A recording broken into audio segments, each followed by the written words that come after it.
I'll call this meeting of the Onslow County Board of Education to order. Thank you for coming, and I'm glad that the snow melted a little so you could get here this evening. And I hope that you enjoyed it. If you're children, I know that you had the opportunity to play a little bit in it today. I'd like to welcome to our podium Mark Young, who is the family minister pastor for Catalyst Church, and he will be delivering our invocation. Thank you for coming this evening.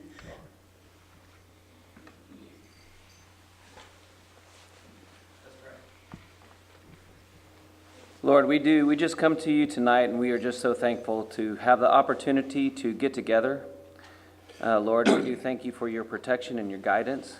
Lord, I'm reminded on a day like this of weather, just all the efforts that you have helped guide in with this Board of Education, faculty, students, teachers, all coming together in a community to overcome inclement weather that they've dealt with over this past year. We just thank you for your hand of guidance, and Lord, we just continue to pray for those that are affected, and Lord, that you come alongside them, Lord, and continue to guide. Lord, I just ask that your blessing be upon this meeting, and Lord, just the rest of this school year, as there's so much to be done in such a short period of time. And Lord, we also just thank you for students and children and the opportunity for education that is represented here tonight. Is in your name we pray. Amen. Amen. Thank you. Will you rise and face the flag and join us in the pledge?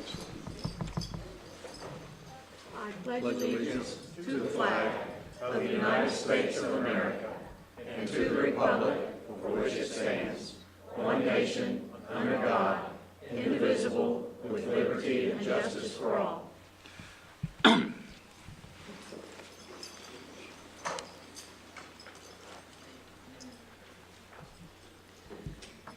You have the agenda before you. May I have a motion to approve the agenda? Make that motion. Second. A motion and a second. Any discussion on that?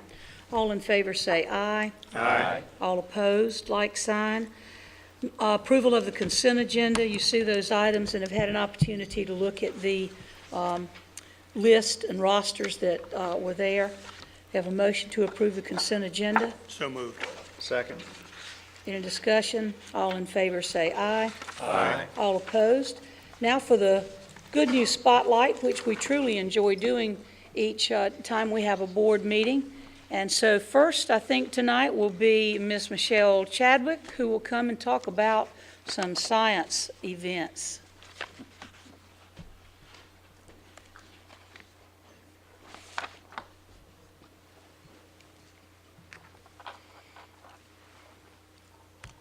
Madam Chair, members of the board, Dr. Collins, executive staff, and our audience this evening. On Saturday, February 2nd, teams of K through 5th graders from across Onslow County schools gathered at Northside High School to participate in the annual Elementary Science Olympiad.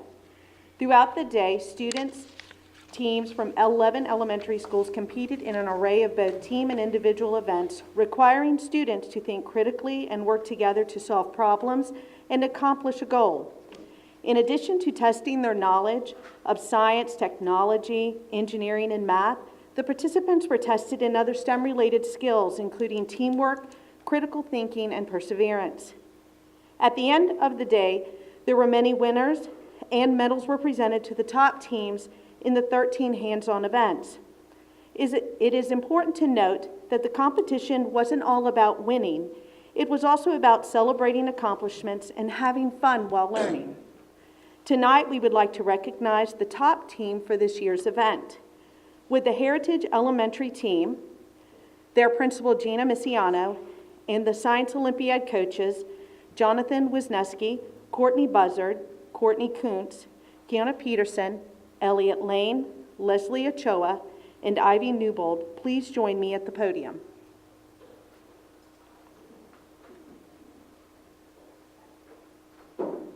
In addition to finishing first overall, the team from Heritage Elementary also won this year's Spirit Award.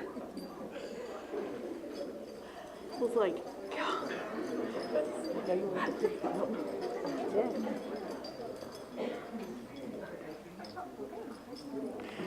We also congratulate our second and third place teams tonight. Hunters Creek Elementary with coaches Christy Waller and Nicole Pfeiffer in second place, and Silverdale Elementary under coach Samantha Bass in third place.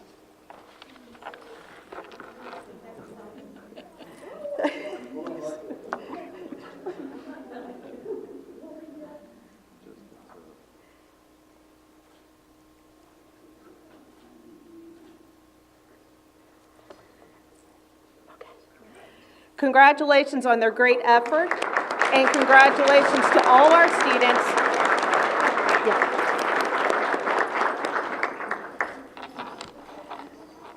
To all our students and coaches who participated in and helped make this year's Elementary Science Olympiad a huge success. Next, the Science and Engineering Fair provides an opportunity for students to pursue personal areas of interest in science or technology, where they create a research project and then display their findings in a public competitive forum. Projects are selected on a school level to compete at the county level fair.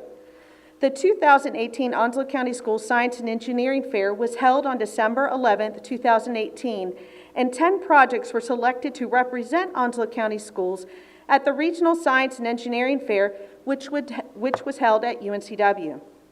Tonight, we are proud to announce 2 of these projects moved on from the regional fair and have been invited to compete at the North Carolina State Science and Engineering Fair on March 29th and 30th at NC State University in Raleigh. When I call your name, please come and join me at the podium to be recognized. Now, help me congratulate the following students on their selection to participate in the North Carolina State Science and Engineering Fair. Camden Dickerson. She is a 5th grade student at Heritage Elementary. Camden's project is titled Hands Free with EV. Her advisor is Courtney Hughes, and they are joined up here by their principal, Gina Messiano.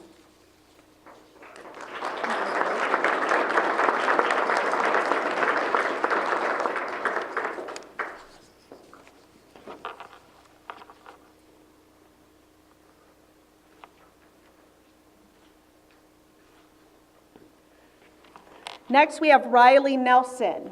You could join me. Riley is a 6th grade student from Newbridge Middle School. Riley's project is titled Effectiveness of Different SPF Levels. I gotta remember, I'm trying to get your project here. SPF levels in blocking ultraviolet radiation. His advisor is Julie Bale, and they are joined by their assistant principal, Michelle Riggs.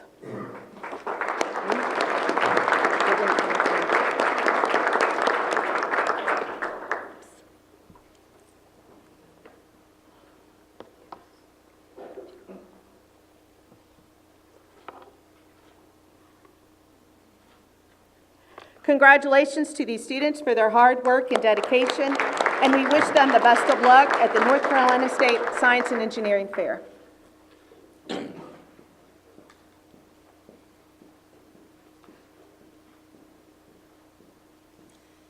Next, for the middle school math counts, which will be presented by Heather Findesing.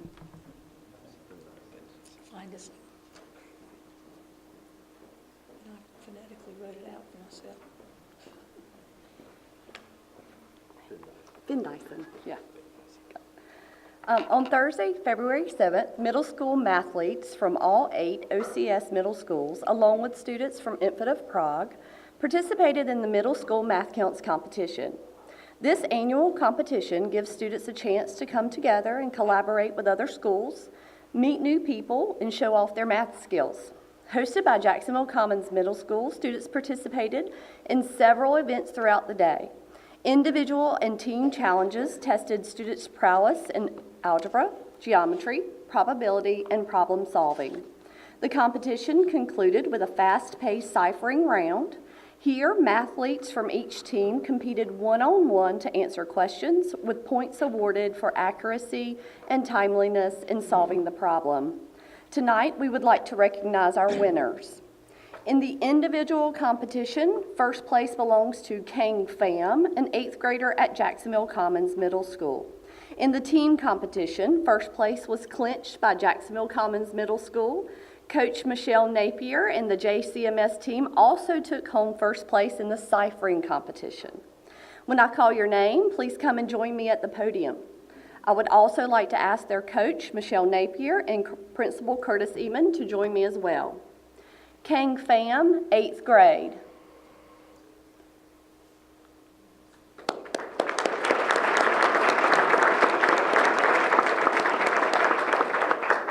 Derek Zhang, 8th grade.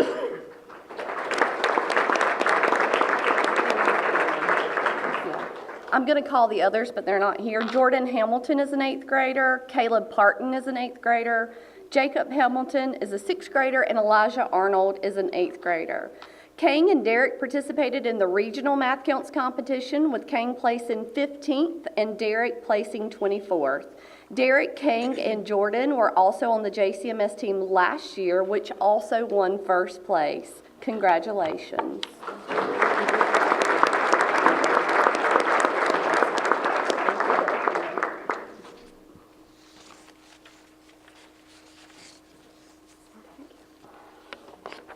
Thank you, Heather. Thank you. Dr. Folger will go to the speaker stand, and she will introduce the other winners from Richlands. Thank you, Madam Chair, Board of Education, Dr. Collins, executive staff. It's my pleasure tonight to recognize Mr. Chris Bailey, our Director of Career and Technical Education, if you'll come on up.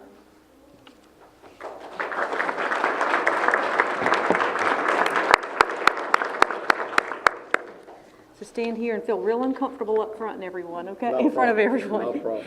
So each year, the Association for Career and Technical Education selects a CTE professional who's demonstrated leadership in ensuring teacher and student success and has made significant contributions towards innovative, unique, and effective career and technical education programs. Mr. Bailey's actions in Onslow County and his collaborative work with the Eastern North Carolina Regional Skills Center, his work with the Economic Development Board and the Community College, all of his actions certainly reflect his passion for CTE.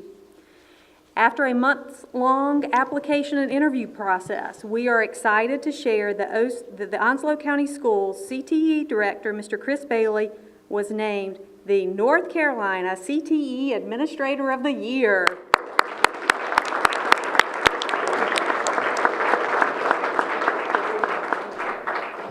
So he was presented with his award at the Spring CTE Directors Conference held in Pinehurst, and now Mr. Bailey moves on for consideration in the United States Southeast regional level. So congratulations, Mr. Bailey. Madam Chair, it's all good news tonight.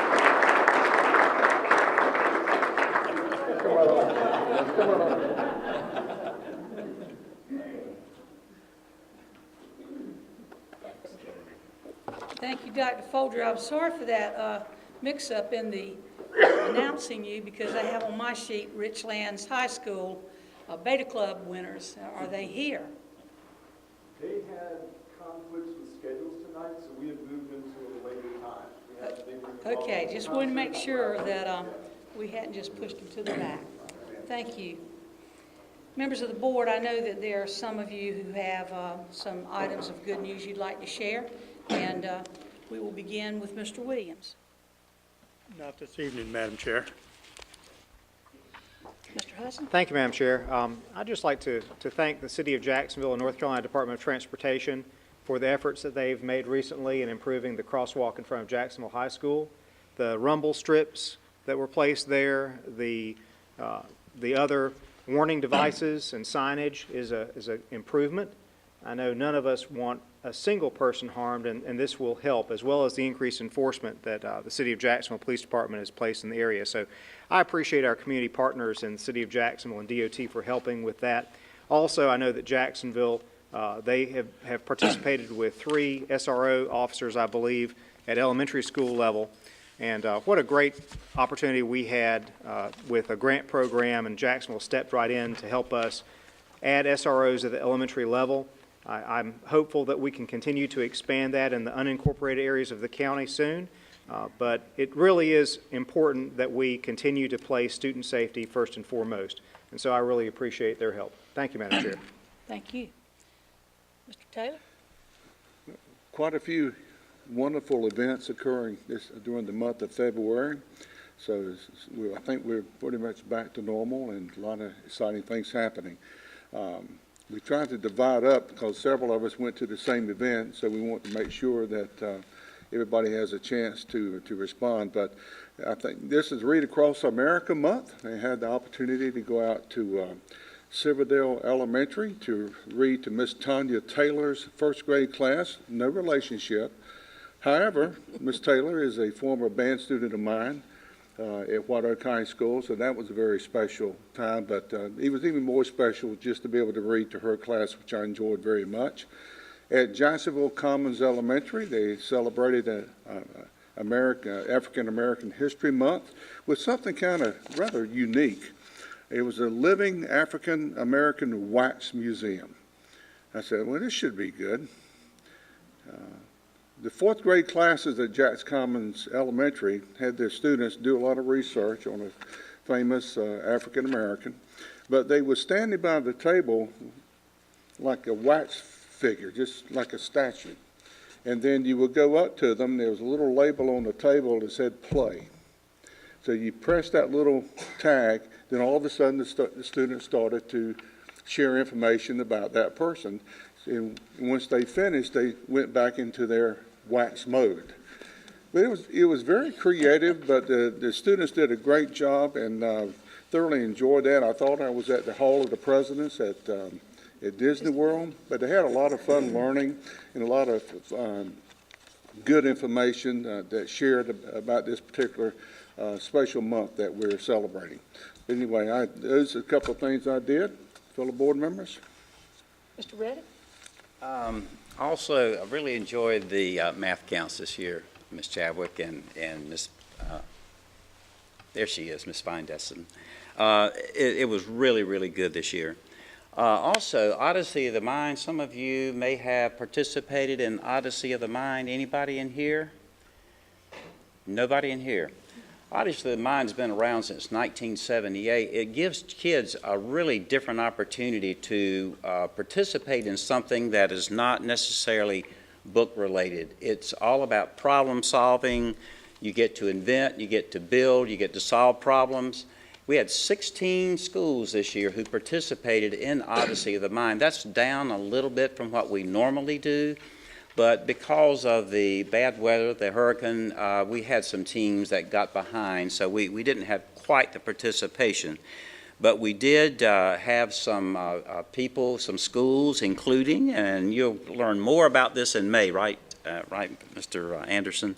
But Richlands High School, Dixon High School, Trexler Middle School, Newbridge Middle, Dixon Elementary, and Queens Creek finished either first or second, and they'll be competing at ECU April the 6th for the state championship, and the world championship, the world competition, will be at Michigan State University on May 25th. So this is just another opportunity for kids to show their talents, their skills, put things together, because it meshes not only STEM, the science, technology, and engineering and math, but it also brings together the language arts and the performing arts. So it's really a good thing. I enjoyed that, as I did reading at Silverdale and Jacksonville Commons Elementary. Have you ever tried reading a book to first graders looking sideways, and I wear weird glasses anyway, and trying to get Dr. Seuss encapsulated with all his alliterations and all his rhymes? That was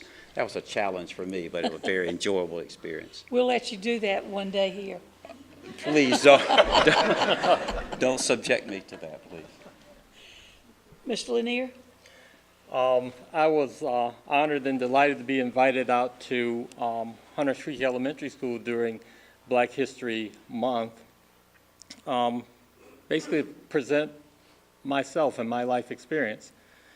I had an opportunity to talk to fourth graders and fifth graders concerning where I stand as an individual, as an African American. And I had the opportunity to put forward this message that just basically said this: we are a part of history in whatever we do, wherever we are. what we make of it is what makes the future better. My hope for them was basically to do the best they can so that they can teach others to do as well and even better than they can in their time. But thanks to Ms. Tia Boris and her wonderful teacher there to invite me out. I also was able to go to Thompson Early Childhood, my old stomping ground, and participate in Reading Across America. Dr. Seuss is a wonderful guy. Mr. Brown can move. Yes, he can. and do a lot of other things as well. So that was pretty exciting, and kids really dug into it, and they had a lot of fun. I also had the opportunity to visit Jacksonville Commons Elementary School. Thank you. If I may. One thing that's dear to my heart is stakeholder involvement throughout the community, where stakeholders dig in and become part of the school that they represent. Well, the principal, Ms. Hoffman, she showed me that the school can actually dig into the community and be just as valid, if not more a valid part of shaping the futures of those children and the parents as well. I was so impressed. When I get back in some venue with these folks here, I'm going to spill the beans all over the place. It's wonderful, and hopefully it can be replicated. But it's been a wonderful month, as well as participating in the other events. Thank you. Mr. Wiggins? I too would like to highlight the math counts. Being an old math teacher, I always enjoyed that. Congratulations to those students. But an Onslow County highlight and an Onslow County Public School highlight. Hey, you science folks, listen real carefully to this now. It's been in the paper, and I want to be sure that we recognize it's been on the news. But keep your eyes on the skies starting March 14th. That's when one of our own, White Oak High School's own Christina Hammock, now under the married name Christina Koch, blast off for the International Space Station. One of our own. Who knows, one might be sitting right here. If you love science and math. Christina was chosen as an astronaut in 2013 and selected for expeditions 59 and 60. She'll be on that spaceship. And we're very proud of Christina and her achievements. And we surely wish her Godspeed. 704-230-615-1. Get that number down. That was probably the space station calling right there.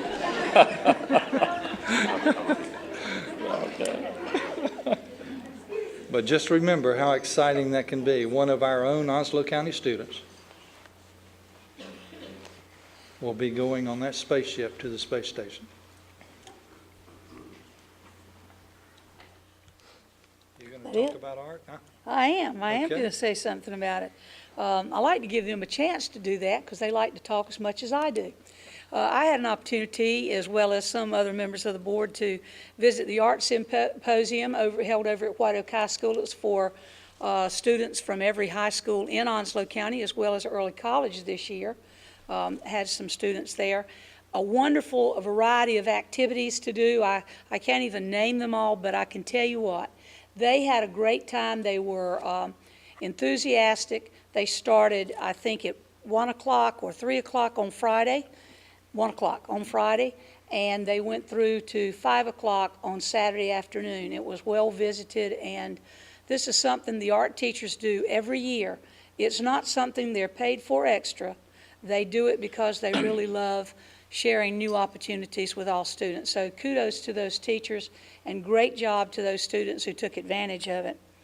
Also attended the Kay Gresham Academic Challenge that was held at Southwest High School, and this has been going on for probably about 25 years, even though it wasn't named the Kay Gresham Academic Challenge. And it takes the brightest of our students from high school, and they compete in a kind of Jeopardy-type quiz. And let me tell you, they're very difficult questions, and most of us sitting in the audience had a kind of a short memory because we couldn't remember some of those answers. Kudos to them, too. Did a lot of other things that the other members did, but I want just to impress upon you that there is something going on in Onslow County Schools almost daily that you could visit. And if you want to serve, and I'm saying this to the people who aren't here, if you want to serve and do something to help our schools, sign up to be a volunteer, because we can use the volunteers in more ways than just going in and looking at what students are doing or reading to them. We can use you as test monitors. We can use you as to help on field trips, just a variety of ways, and we would welcome that. And we do have some parameters set before you can get, approval to do it, but we would love for you to join us in that. Are there any other good news spotlight items that y'all have? Elementary course. Oh, yeah. Well, I like for Mr. Taylor to do the chorus because he, has been in charge of that so many years, but I'm pleased that he's going to allow me to do that tonight. I'll pay you. The honors course for elementary and middle high school was held late into February, and it was held at Northside High School. The auditorium was packed. In fact, Dr. Singletary heard that I announced last meeting that it would be packed. You needed to go early to get a seat. He thought I was bluffing. He came late and he didn't have a seat. So it was packed, and I think it's really a good opportunity to show that our parents support our children, and it was also greatly attended because people love to hear music. Thank you for the opportunity to share this with you. If you're here just for the Good News Spotlight and you would like to take your leave, this would be a good time for you to be dismissed, and we appreciate you coming. We won't have a snow day tomorrow, kids, but we'll have a good day at school. And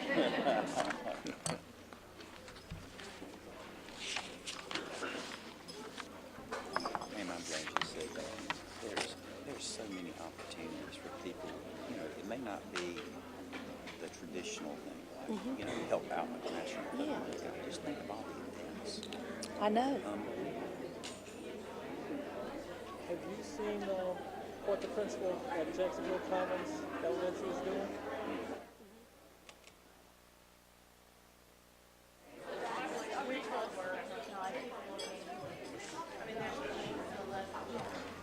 Yeah, she keeps me informed of those things.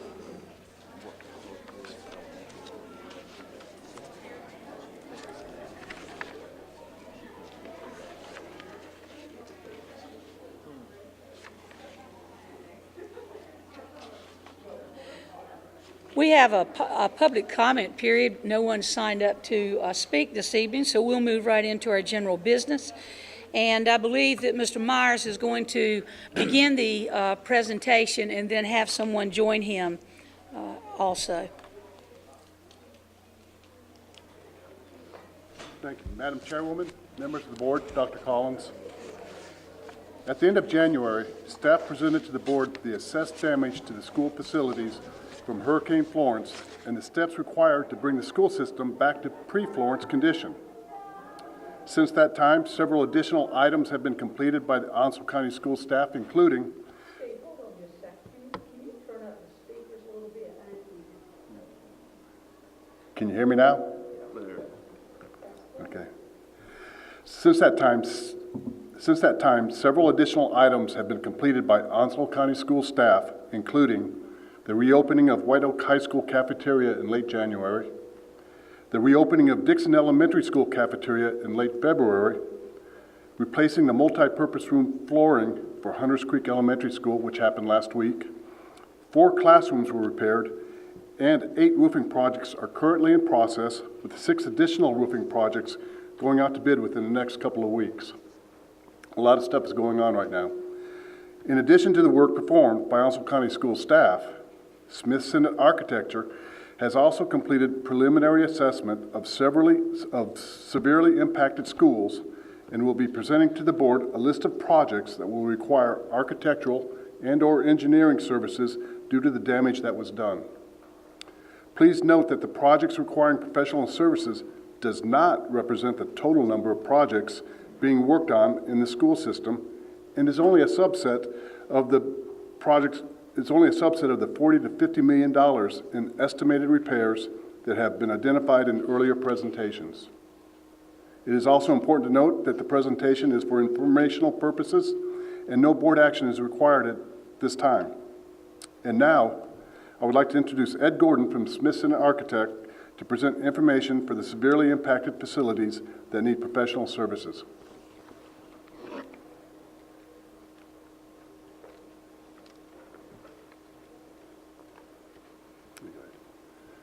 Forward and back. Forward and back, all right. Thank you for having me. This is not a canned presentation or anything like that, so if there's something you would like us to stop and kind of talk about, please just stop us. Okay, without getting into a great deal of detail, I'm going to try and go through this kind of quick. I know there's a basketball game that some of you want to get to, so. Hunters Creek Elementary roof was damaged pretty good. And what we're doing is we're looking at two ways to go back with the roof on it. One would be with an asphalt shingle roof, and one would be to replace it with a standing seam metal roof, very similar to what we've done at Southwest Elementary and Jacksonville Commons Elementary. Pretty much the same thing at Queens Creek. Dixon Elementary has the same type of roof on it. So we're going back again with a base bit of shingle and an alternate for standing seam metal roof. Southwest High.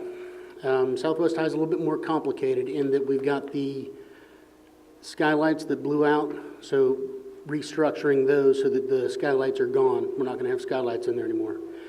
Fixing the roof that was damaged, and then we're going to look at an alternate for other pieces of the roof that are of an age that they should be replaced. And what we're looking at is just getting an alternate for that, so we'll have a cost, and if it makes sense to move forward with it, we move forward with it. Mr. Gordon? Yes. What type of roof is predominant at Southwest High School?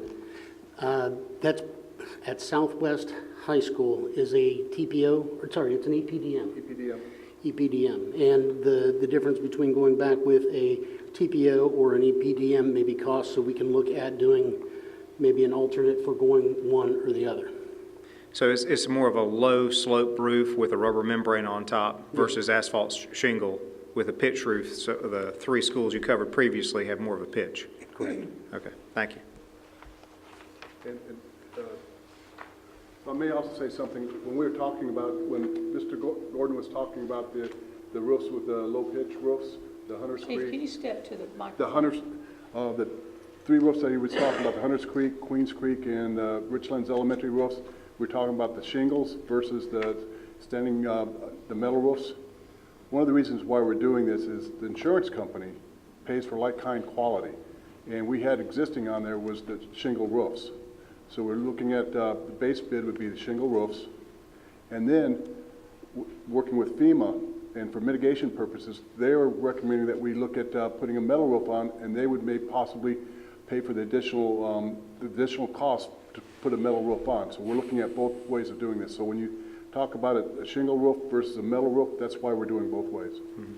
Steve, you said that FEMA is possibly going to fund that. Will we know before we commit? Yes, sir. When the projects go out to bid, we'll have a base bid of shingle roofs and also an alternate with the metal roof, which would be the additional cost. And by that time, we would know from FEMA whether or not they would be willing to pay for the additional cost for the metal roof. All right, thank you. She'll bring that back to the board. We'll bring it back to the board. If it's a formal bid, we bring back to the board for board's consideration.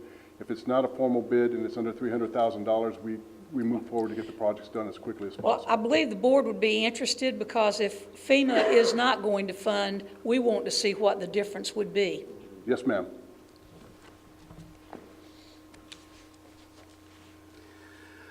Southwest High. Staying at Southwest High for just a minute, that gym floor got damaged really badly when the skylights blew out. So did the bleachers. So we're talking about replacing that floor and replacing the bleachers in there, along with some paint up and fix up of that hallway that kind of goes into the gymnasium. Swansboro High, had a bunch of shingles blow off there too. And actually, I think you had some guys out trying to fix some of that last week or so. But it's the same kind of base bid of asphalt shingle with an alternate for standing seam metal roof, which would flush out the rest of that building as a standing seam metal roof building. The auditorium also got damaged.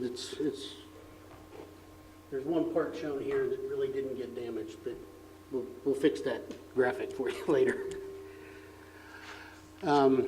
Okay, inside Swansboro High School, that vocational area, there was some damage to some gypboard ceilings, and some walls need to be painted and some upfit for that kind of stuff.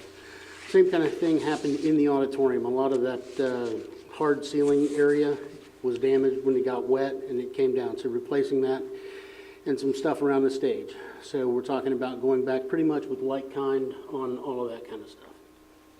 Mr. Gordon? Yes, sir. You're talking about stage area, but the seating area was... Yeah, there was a lot of damage to the carpet. The seats look like they're okay.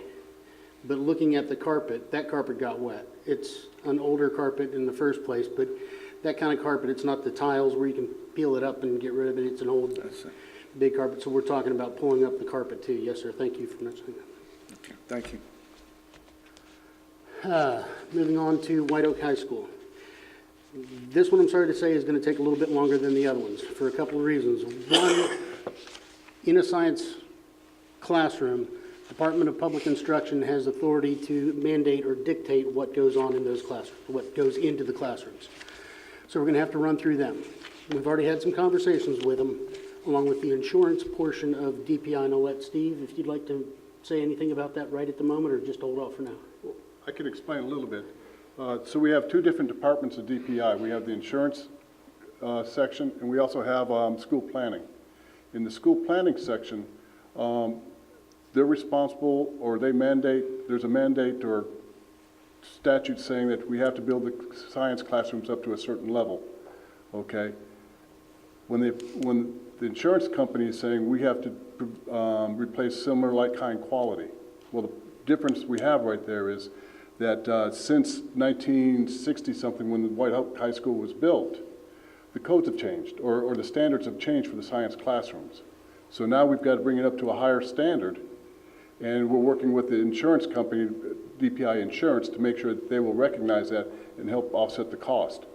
That being said, the school planning division of DPI realizes that we're not trying to build a new science classroom, we're just trying to, repair the existing classrooms, and so they're working with us as well. So there's a lot of conversation going on back and forth. What's the appropriate look of the new science classrooms as we go forward?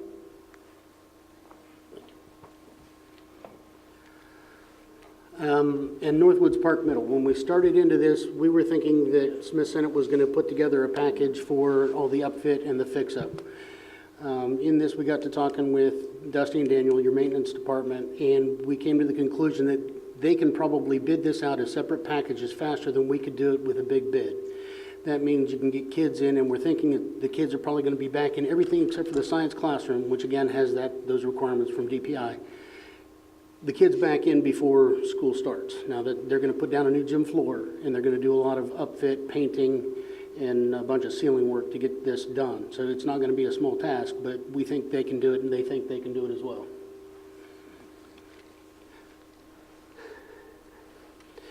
We're also doing a couple assessments. The first one is going to be on Old Richlands Elementary, and I'm going to flip to the next one, and the Old Dixon Middle. These need to go to DPI. There's an assessment form to go to DPI. The insurance division kind of looks at it because you're insuring the building now. They want to know if we're doing anything with it. So one of the first things to do is verify whether or not it's really up to the standards that you guys want, and second, to see if it's a historic building. So they will do those assessments along with us. So the numbers you have in front of you, they should be, and up on the board, are work in progress. Tomorrow morning, we've got a structural engineer coming down to look at a couple of pieces that we feel are kind of critical or that were in question ever. So he's going to be doing that. As we build more, we're going to know more about exactly what everything is. This is a work in progress. And finally, to a schedule. Yes, sir. Could you go back to that last slide there? Yes, sir.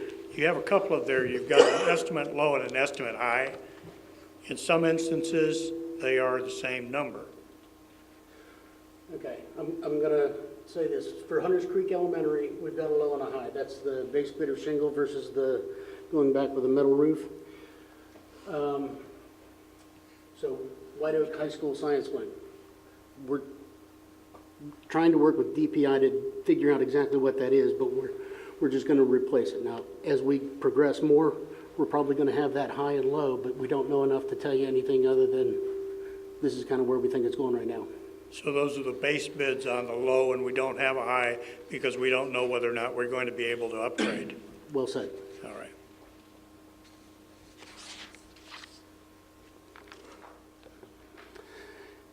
And then to a schedule, and you can see the one that I really like, which is that one that says Onslow County Schools.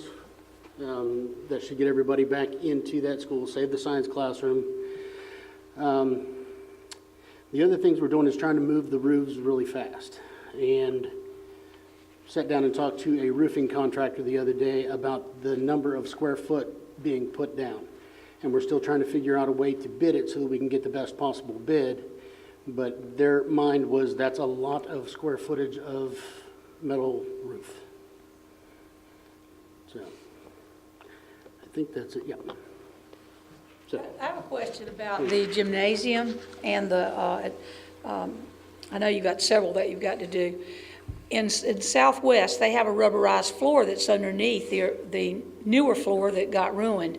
Aren't you going to take out that rubberized floor?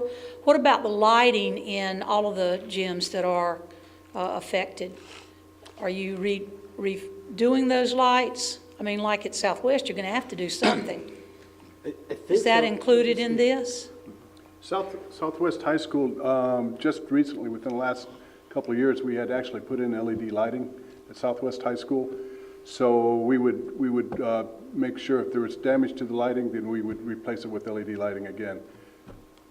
Okay. And as far as the others, as far as the roof, I mean the flooring itself, one of the things that Smith Senate and Ed's working on right now, and we're also getting some results back, is we want to make sure that there's no heavy metals or any kind of environmental impact with that flooring underneath.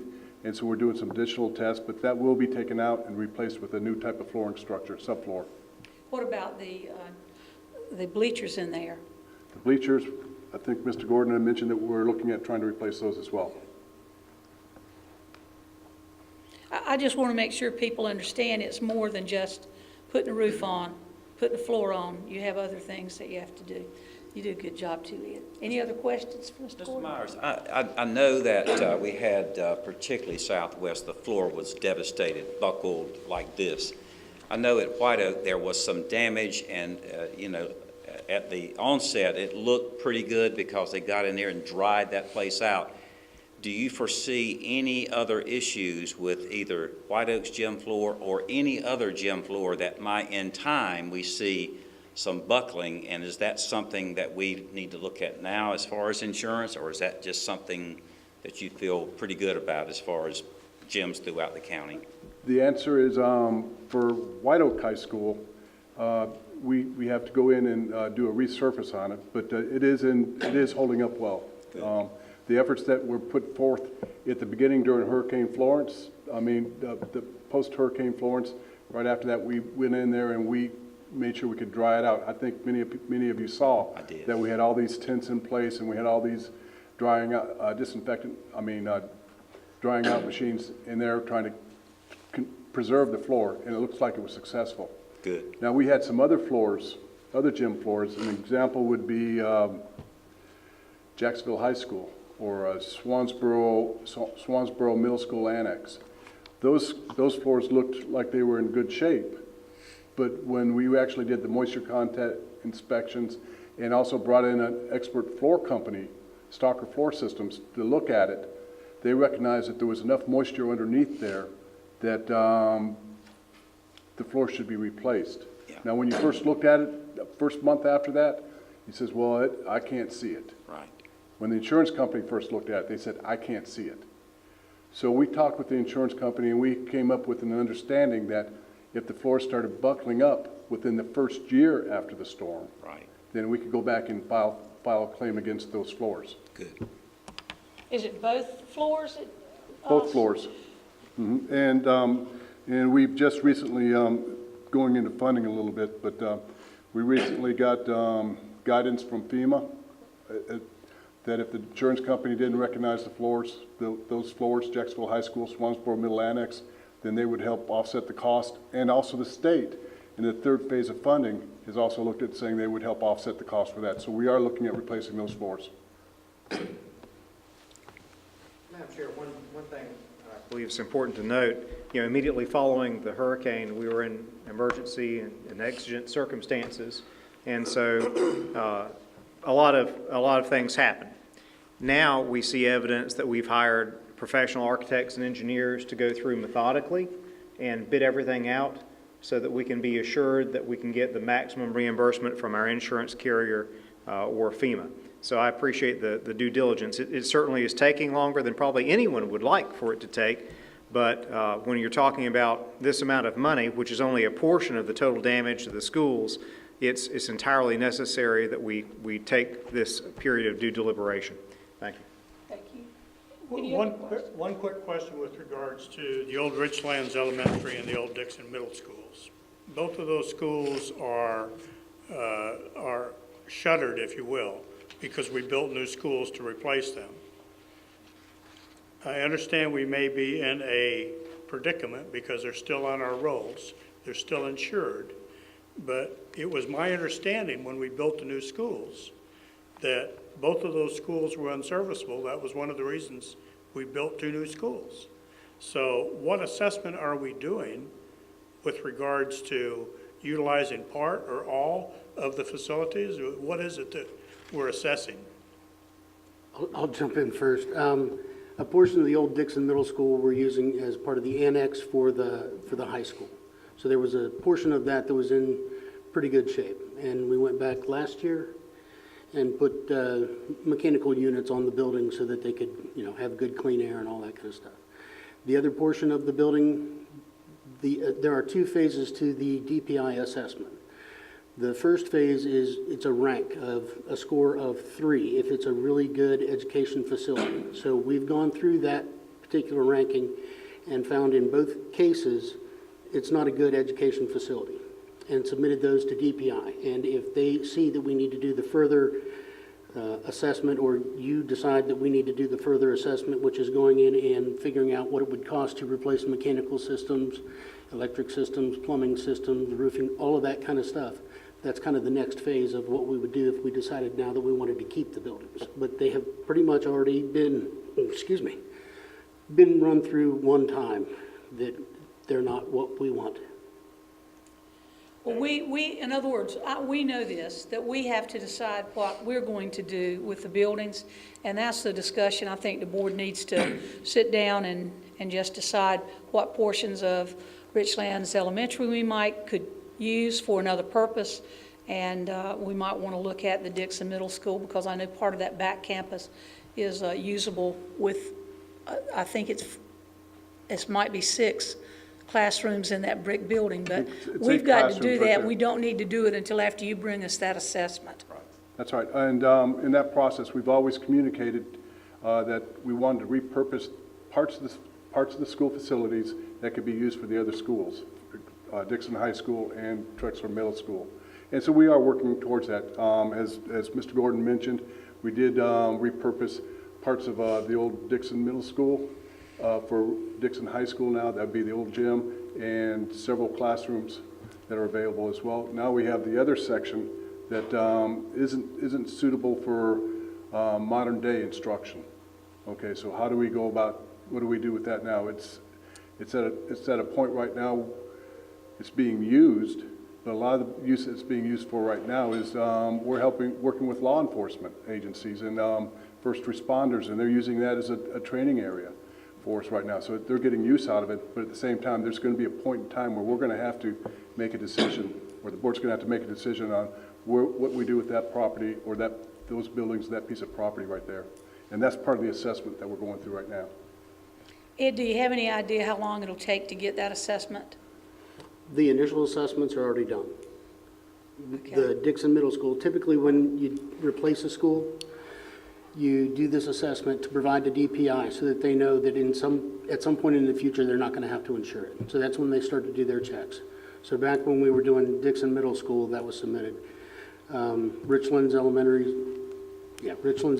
went through the same kind of process, and we have that, but I believe it has not been fully handed off to DPI at this point. That's right. But it's ready. It just needs a couple more checks to verify that, like the old K building, or pre-K building up at Richlands that Trexler is using some right now. We want to make sure we got the right numbers for DPI on it because they have an individual number for every building. So we want to sit and make sure that we've got the right building and kind of talk and walk through it with them before they're not insuring a building and we didn't know about it. Right. Well, whenever you get that information, let Steve know, because we're going to probably have to schedule a workshop sometime toward the end of the month. It would be good for us to have that on the docket. Absolutely. Yes, sir. I know we're talking about hurricane assessment and repairs from hurricanes, but as we look at the Dixon Middle, I want us also to consider one other thing, and that's going to have to be a covered walkway. You have children that are walking 100, 150 yards in the rain, and then they're in class the rest of the day. So at some point, I don't want us to look at that too, please. Any other items? Anything else, And Mr. Wiggins, for your information as well, that is one of the things that we do have on our schedule to do. It just got put to the side while we were addressing some of the Hurricane Florence issues, but that is one of the things that we do have on our plans to take care of quickly, is the covered walkway. I know those kids will. Any other questions? Just an add-on, I believe you mentioned about Dixon Elementary Cafeteria reopening here recently, last month, and White Oak High School cafeteria. And I believe you also mentioned that our maintenance staff were the ones instrumental in doing a lot of that work.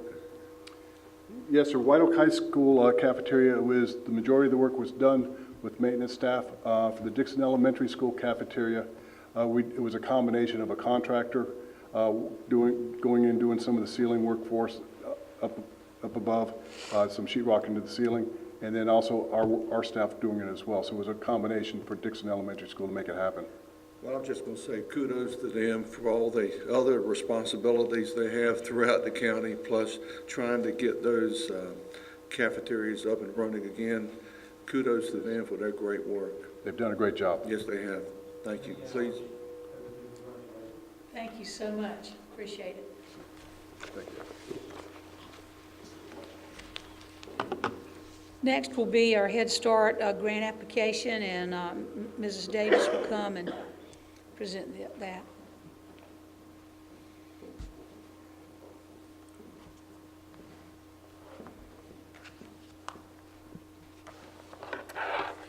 Good evening, Madam Chair, members of the board, Dr. Collins, executive staff. Thank you for allowing me the opportunity to come and present our wonderful Head Start program to you. Let's see if I can.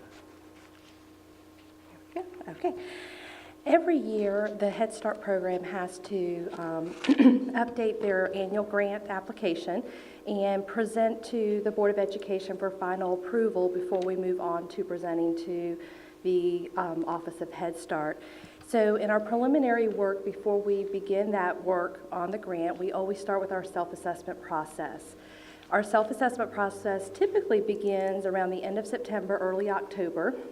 But since we had a lovely visitor in our county this past year, that process was delayed until about our December timeframe. Our self-assessment process consists of involving many stakeholders, which include our Head Start parents. They're our primary focus point of ensuring that we are meeting the needs of our community, as well as ensuring that we're involving our principals. We had district level representatives that were meeting with us. We had community representatives as well as classroom staff. So we did really have a very nice mix of individuals who were able to come together and analyze a lot of our data and resources and information that we have collected over the previous year to just really evaluate our overall program. So some of the outcomes that we have been able to move forward with is looking at our overall growth from last year on some of our annual goals that we had established, as well as our 5-year goal plan that we have been continuously working towards, and establishing some new goals for this upcoming year. One of our long-range goals is our class implementation. Class is an instrument that is required by the Office of Head Start for all Head Start programs. It is something that we implement twice a year by some of our trained staff, where they go in and do observations of all of our classrooms. And over the recent years, we have consistently been performing well above the threshold that is required by the Office of Head Start, as well as maintain at or above the national standard, which shows a lot for our Head Start program and the work that our teachers do each and every day to ensure that that learning environment is rich and appropriate for our 3- and 4-year-old children. Another area of focus that we are continuously focusing on over the last 4 years, and will continue into our 5th year with this grant, is the North Carolina Preschool Pyramid Model, which was previously known as CEFL. That terminology has just recently changed with the Department of Instruction. And some of our outcomes that we have been focusing on is really ensuring that we are providing the appropriate level of supports in our classrooms for our children to decrease those inappropriate behaviors, and providing those social and emotional supports on a day-to-day process. Since the implementation of CEFL in the Onslow County Preschool Program, we have seen a tremendous decrease in those inappropriate and aggressive behaviors with our children over the recent years. Our goal going into next year is to begin our professional development on Tier 2 supports, which are more intensive level supports for children who need something more individualized for them. Family engagement is a huge piece and a huge focus area for Head Start programs. We do a lot with our families throughout the school year. We have family specialists and a school social worker who have continuous day-to-day involvement with all of our Head Start families, as well as our Title I and exceptional children's families. They work with them within their homes. They attend family involvement and parent activities in our schools, and they encourage a lot of different activities to support the overall family. One of our big areas of focus is transitions, both from the transition from birth to 3 programs coming into preschool and Head Start, as well as exiting our Head Start preschool programs and transitioning into kindergarten. So those are huge focus areas that we have been continuously working on over the previous years, and the state of North Carolina is actually looking at some more structured transition programs that are being piloted currently right now in one of our pre-K classrooms, which we're very excited about. So we are optimistic about the outcomes of that, and hopefully to see that in all of our classrooms going into next school year. One of the things that we really try to ensure that we share out is our program strengths. The first one that comes up every single year is the district level of support. Our preschool program in Onslow County is very, very fortunate to have a district office, executive staff, and Board of Education who truly support what we are doing with our early learners in Onslow County. Our maintenance department, transportation, child nutrition, everyone at the central office is a key participant in ensuring that our day-to-day operations continue to move forward and doing what's best for our children. We are a blended program, so we have 4 major funding sources: NC Pre-K, Exceptional Children, Title I, as well as Head Start. And because of that blended program, we are able to maximize our resources and serve more children beyond just our 230 for Head Start. Currently, right now, we are just under 400 children that we are serving in our Onslow County Preschool program. And that is on a full continuum of services, to children being served in private daycare, to also being served in homes, as well as full-time slots within our 7 sites. Also, we did talk just briefly about the North Carolina preschool pyramid model. Our CEFL program is a huge success in our program at this current time. Not all systems are implementing CEFL across North Carolina, but it has been a very strong focus point for our program. Our class observations that we conduct ourselves, as well as the federal level reviews that we have always been very, very high scores, with the class indicating that we have a very strong instructional program occurring in all of our classrooms, not just at one site. Our TS Gold teaching strategies is our data management system for growth of individual children in the academic domains, which are also aligned with our kindergarten standards. So there's a lot of alignment that we are trying to share information with our elementary principals as well as our kindergarten staff so that they are aware of the growth over 1 or 2 years of many of our children and being prepared as they transition to kindergarten. Community assessment, we conduct a full community assessment every 5 years. The last one was conducted in 2015-16. So going into next year, at this time, we will be presenting another full year or 5-year community assessment. In between those years, we do an update. So as we have looked back on this past year, for our update, our current needs at this point do not indicate that we would have any negative impacts or any major changes going into the next school year for our pre-K program. We are hopeful that we will continue to maintain our 7 sites with our 26 classrooms and serving 230 Head Start children, in addition to our Title I and Exceptional Children and NC Pre-K children as well. We have had impacts of Hurricane Florence like so many of our other sites have, but again, working with our maintenance department and other members of our district office, we have been able to overcome those and continue to thrive and move forward. Training and technical assistance is a requirement under Head Start. So you will see within our budget justification that $24,000, that is a required amount that is set by Office of Head Start, as we are allocated the entire grant to ensure that we are constantly focusing on growing our staff and providing appropriate training, as well as to our parents and our Board of Education as needed. So there are a lot of requirements that have to occur on an annual basis. So these funds allow us to ensure that we are meeting all those requirements, as well as addressing our improvement goals and moving forward. The Head Start grant that we receive does serve 230 children. We have to maintain 230 children in attendance at all times. If a student withdraws, we have 30 days in which to fill that slot, or we can begin to lose funding at that point. So we must maintain 230, and we have been able to do that successfully for 18 years and will continue to do so.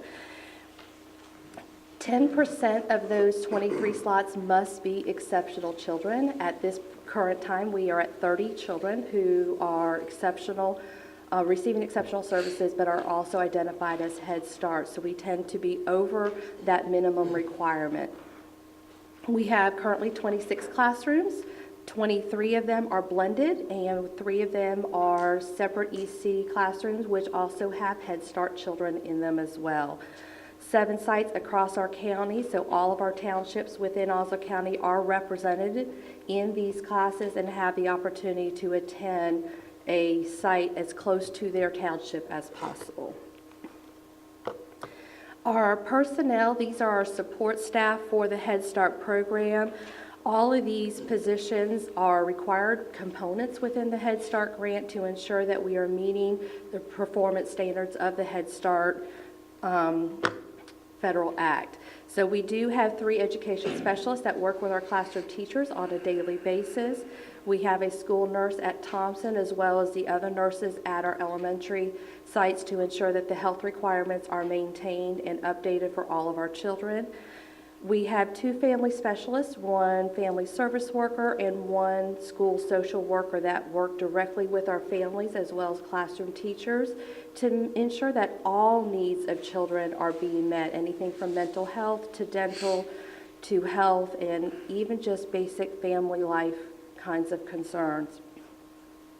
Our program design management team is the Head Start director. We also have an assistant director, which is part-time, and the other part-time in that position, she is the assistant principal at Thompson, providing additional administrative support. We have a finance officer that works directly with our Head Start program, and we also have a secretary office support that assists parents and families coming in to apply for preschool at the Thompson Center.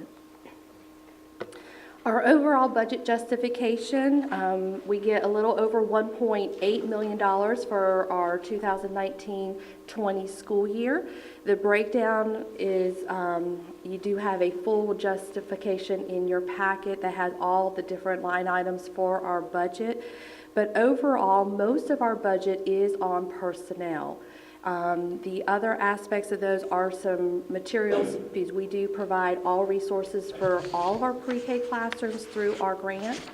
We do have contract services. Those are services such as dental if children are referred out for additional dental work beyond that screening, vision if they need to see an eye doctor, or an additional medical follow-up beyond those screenings, and they do not have health insurance. Head Start does provide those services, and we do cover those costs. So that's where the contract services that you will see listed there.